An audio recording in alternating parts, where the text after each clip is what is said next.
Donald Trump has yet to comment on the current trade negotiations with Canada, but he did lash out today at a Gulf ally over the war with Iran. The U.S. president is threatening to bomb Oman, which borders the Strait of Hormuz, if it, quotes, gets in the way of his administration's talks with Iran. The CBC's Caroline Bargout has been following the story for us in Washington. Caroline, the 60-day deadline that was in place for the U.S. to reach a deal to end the war has passed. What's your sense about what it means going forward? Well, Chris, the crumbling truce between the U.S. and Iran is officially over today. As you say, today marked the 60 days since the Trump administration and Iran signed the Memorandum of Understanding. That was supposed to be the beginning of the end of the war with Iran. Then discussions were to begin on Iran's nuclear program. None of that has happened. Instead, last month, the ceasefire ended and the U.S. resumed bombing Iran. Hey. It's Adam Grab a Coffee. This one's interesting. Trump's own inner circle publicly declared that his Iranian peace initiative would be an unmitigated catastrophe, attaching their names to the warning in broad daylight. The rebuke was devastating and unprecedented. Think about that for just a moment. When was the last time you witnessed Ted Cruz, Lindsey Graham, and Roger Wicker all simultaneously break formation on the same issue? These aren't the moderate Republicans from purple states who constantly waver. These are the warriors, the true believers, the ones who have marched with Trump through every single battle since he descended that golden escalator. These are the men who defended him through 2 impeachment trials, through the chaos of January 6th, through every wild controversy that would have destroyed any other politician. Yet here they were, on the exact same day, at the exact same moment, publicly setting fire to the president's signature foreign policy achievement before it even crossed the finish line. That doesn't happen casually. That doesn't happen accidentally. When these particular figures move in unison like this, something genuinely seismic is occurring beneath the surface of American politics, something the public desperately needs to understand. Today marks the expiration of what was supposed to be a 60-day period for peace negotiations with Iran. But with no deal in sight, Donald Trump again has threatened Oman. The latest now from CBS News senior national security correspondent Charlie D'Agata. With the Strait of Hormuz still gridlocked and talks deadlocked, President Trump today took aim not at Iran, but longtime U.S. ally Oman, which shares the strait and has been negotiating control of the waterway with the regime. Trump told Fox News, if Oman gets in the way, we'll bomb the expletive out of them. Would you say you're out of patience with Oman? No, I don't think they behave very well, but we'd handle them very easily, just like we do others. Nearly 6 months into the war, Iran threatened to go fully offensive if diplomacy fails. The head of the army offering a $30,000 bounty for the killing or capture of U.S. soldiers. The Islamic Republic of Iran has defined itself by its opposition to America since 1979. This isn't a policy dispute that can be resolved through clever diplomacy. This is embedded in their national DNA, in their revolutionary identity, in the very foundation of their regime's legitimacy. They don't just disagree with American foreign policy, they exist to resist it. That fundamental reality hasn't changed, regardless of what any agreement might say on paper. And now, according to the president's own most trusted allies, that reality was being completely ignored in pursuit of a deal that would only strengthen America's greatest adversary in the Middle East. The senators weren't just offering mild criticism. They were issuing a warning that the entire Republican foreign policy establishment believed had to be shouted from the rooftops before it was too late. Let's rewind the tape and look at exactly how this unprecedented situation unfolded. The president had been building toward this moment for weeks, carefully cultivating the narrative that he was on the verge of a historic breakthrough. He wanted to present himself as the peacemaker, the deal-maker, the only one who could finally resolve a conflict that had been bleeding American resources and global economic stability. President Trump wrote the art of the deal and has branded himself in business and politics as a master negotiator. But is that reputation on the line in Iran? Missed deadlines and setbacks have prolonged the conflict and led to concerns the U.S. could be forced into a deal that fails to achieve Trump's pre-war goals. For more, we are joined by the Hill's White House correspondent Mallory Wilson. Hey Mallory, so the war now has passed 100 days after Trump initially said it would only last 4 to 5 weeks, and he is now threatening escalation. It seems like we could actually be getting further from a deal. We could. I mean, Trump has repeatedly said we're close, we're close, we're close. So honestly, the most we can do is just follow what he says. What do you think the president's strategy here is when he's trying to kind of negotiate through social media, but achieve some pretty bold stated goals that he laid out before the conflict? I think Trump does love doing the negotiations over social media. He loves chatting on social media. We obviously see that there is Truth Social. The military campaign had been brutal and expensive. The economic disruption had been felt in every American household through rising prices and supply chain chaos. The American people were tired of the conflict, and the president needed to show them that all that sacrifice, all that pain, all that disruption had produced something tangible. He needed a win, and he needed it badly with the midterm elections looming on the horizon. So, when he took to his social media platform to announce that a peace deal with Iran was essentially completed, that the finishing touches were being applied, that the end was finally in sight, he expected celebration. He expected his allies to rally around him. He expected the narrative to be one of triumph and vindication. Instead, what happened in the next 24 hours was a political earthquake that no one saw coming. The entire Republican foreign policy apparatus, the same people who had supported the military campaign, who had voted for every defense authorization, who had stood behind every tough stance against Tehran, suddenly turned their fire on the White House itself. And they didn't hold back. Today in the Oval Office, U.S. President Donald Trump was asked whether the U.S. and Iran are still negotiating a peace deal. Here's what he said. Well, they want to make a deal, but they're not going to make the kind of a deal that I feel is necessary. Look, we're in there for one reason. Iran cannot have a nuclear weapon. You understand that? Iran cannot have a nuclear weapon, and they won't have a nuclear weapon. Now, the MOU was also supposed to mean the Strait of Hormuz was going to reopen. Now, that in itself is contested. Iran says that the strait is effectively closed, although President Trump says the strait is open and is in U.S. control. Donald Trump lashes out at his allies as much, if not more, than U.S. adversaries. What's going on here with his war of words with Oman? That's right. So Oman is an ally of the United States and had been working with Iran to try to get the Strait of Hormuz reopened. Senator Roger Wicker, who chairs the Senate Armed Services Committee and holds immense power over every aspect of American military policy, stepped to the microphone and used a word that sent shockwaves through Washington. He called the proposed ceasefire a catastrophe. Not a mistake, not a miscalculation, not a temporary setback, a catastrophe. He declared that everything achieved during Operation Epic Fury, every military objective accomplished, every strategic position secured, every American sacrifice made, would all be rendered completely meaningless. Think about the weight that carries when it comes from the man who oversees the entire United States military. This wasn't a pundit offering commentary. This wasn't a think tank analyst writing an op-ed. This was the senator with direct authority over America's armed forces telling the country that the president was about to throw away a hard-won military achievement for a deal that offered nothing in return. And then, the floodgates opened. Ted Cruz, who endured some of the most personal attacks from Trump during the 2016 campaign, who had his wife insulted and his integrity questioned, yet who still became one of the president's most dependable allies in the Senate, stepped forward and delivered a devastating assessment.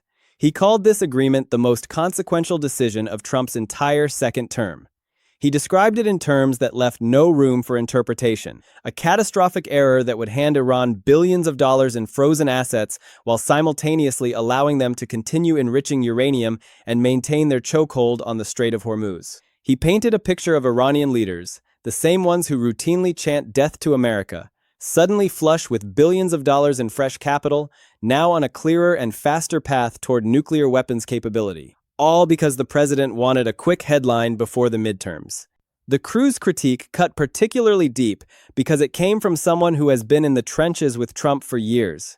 He wasn't playing to the cameras, he wasn't trying to raise his profile. He was speaking with the conviction of someone who genuinely believes the president is about to make a catastrophic mistake that will haunt American foreign policy for decades. The timing was absolutely deliberate. With the midterm elections just months away, Cruz was essentially telling every Republican voter in America that their president was about to hand a major victory to America's enemies, and he wanted to be on the right side of history when that decision inevitably blew up. Then came Lindsey Graham, the senator who has probably spent more hours defending Trump on cable news than any other living politician. Graham has been Trump's defender through every controversy, his advocate on every national security issue, his voice when other Republicans were silent. He stood by the president through 2 impeachments. He defended him on every Sunday morning show when the attacks came from all sides. He was arguably Trump's most loyal soldier in the Senate.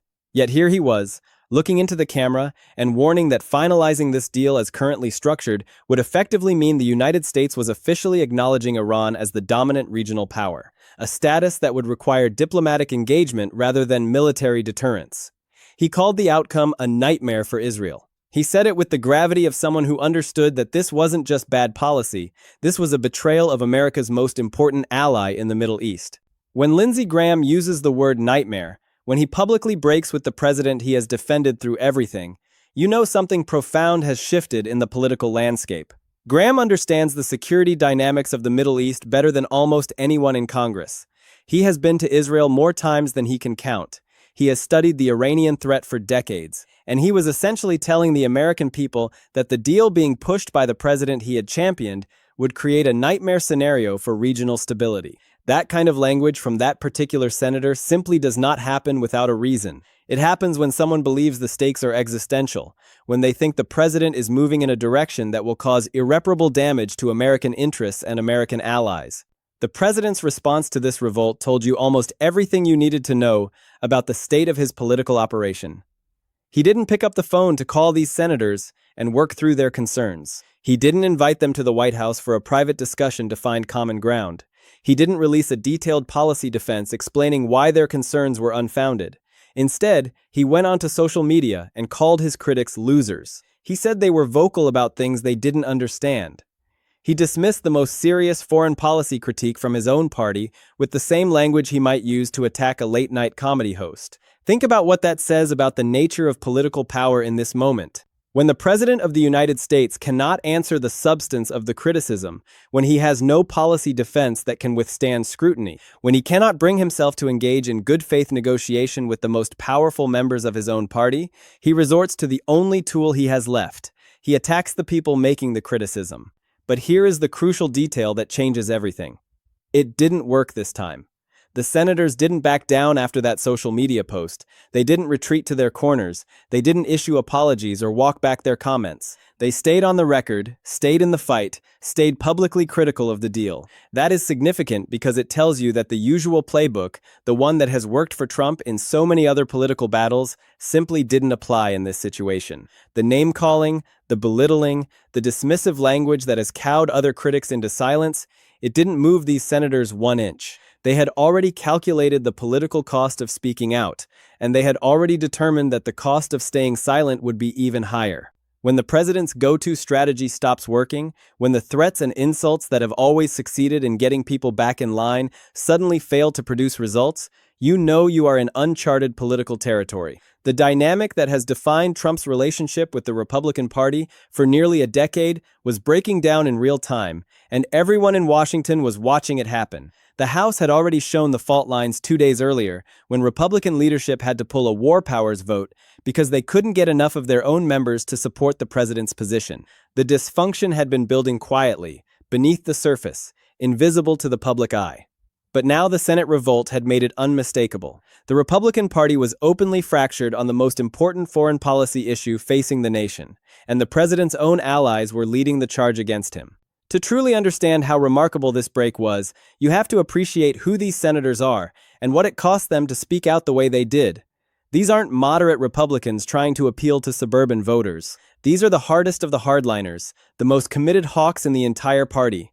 They have been with Trump through scandals that would have ended any other presidency. They have defended him when it was unpopular to do so. They have absorbed political attacks for their loyalty.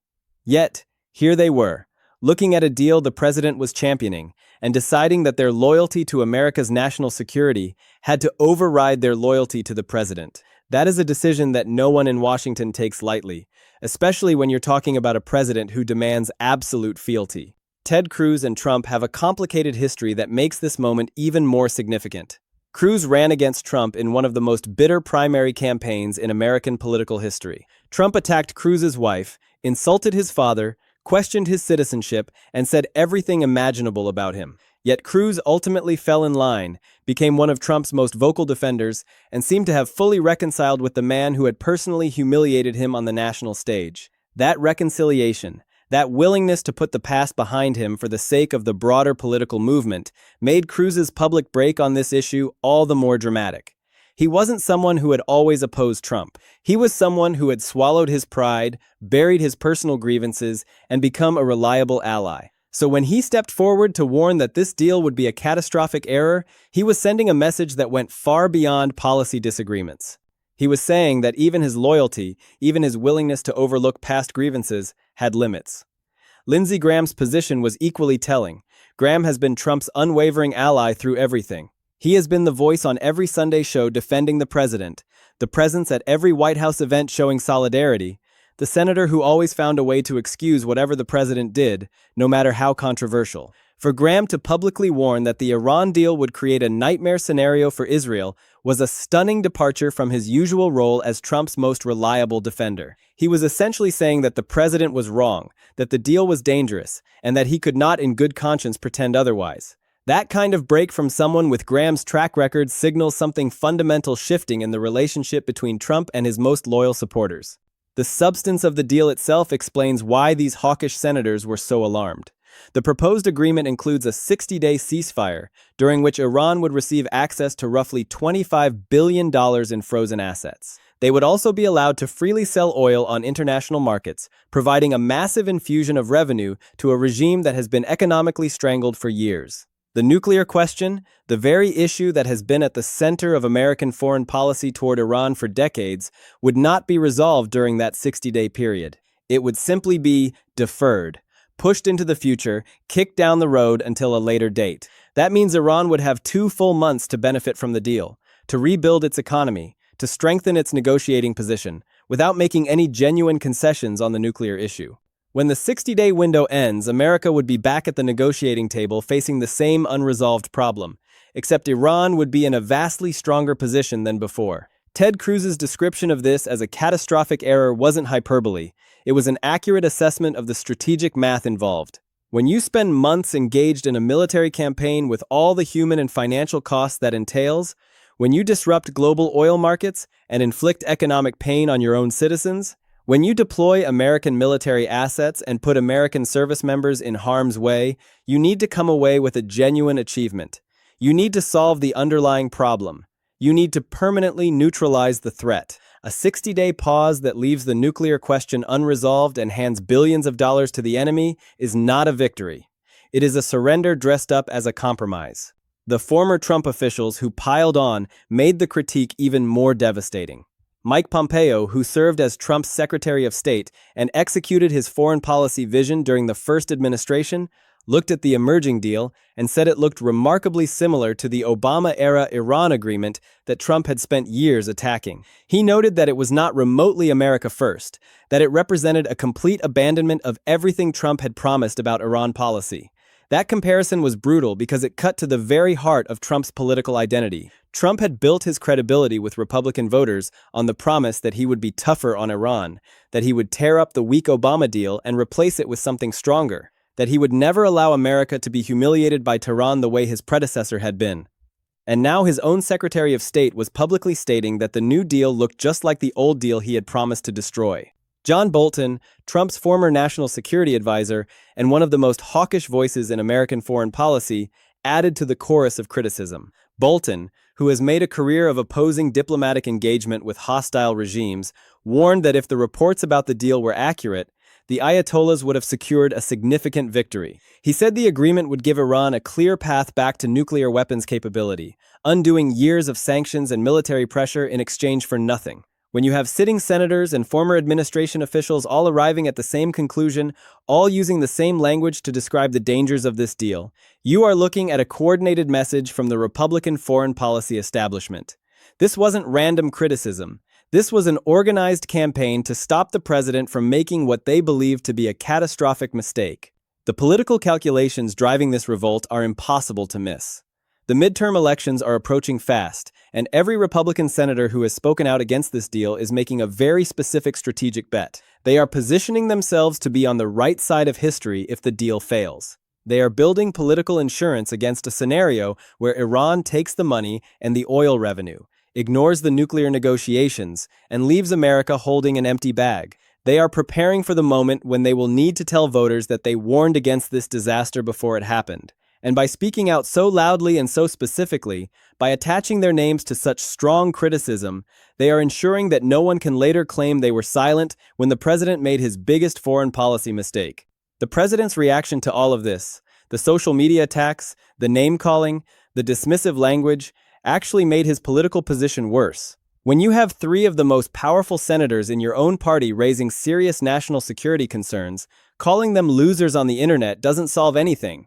It doesn't answer their substantive criticisms. It doesn't reassure the American people that the deal is sound. It doesn't bring the party together heading into the midterms. It just makes the president look defensive, insecure, and unable to engage with legitimate criticism. The senators, for their part, didn't back down after these attacks. They stayed on the record, stayed in the fight, and kept raising the same concerns. That tells you that the dynamic has fundamentally changed. The usual tools that have always succeeded in keeping the party unified simply aren't working anymore. This is where the story lands. Trump is caught between two impossible positions. If he kills the deal to satisfy the hawks, the military conflict continues, the economic pain persists, and the midterm elections become a referendum on a war that won't end. If he pushes the deal through over the objections of his own party, he owns the outcome completely and exclusively. Every senator who warned against it will have been proven right in the eyes of Republican voters. Every former official who compared it to the Obama deal will be vindicated. And when the inevitable problems arise, when Iran doesn't negotiate in good faith, when the nuclear question remains unresolved, Trump will have zero political cover from his own party. Both paths lead to failure. Trump is trapped between two high-risk paths, and the fact that his own loyal allies put him there reveals how deep the cracks have become. The consequences are only just beginning.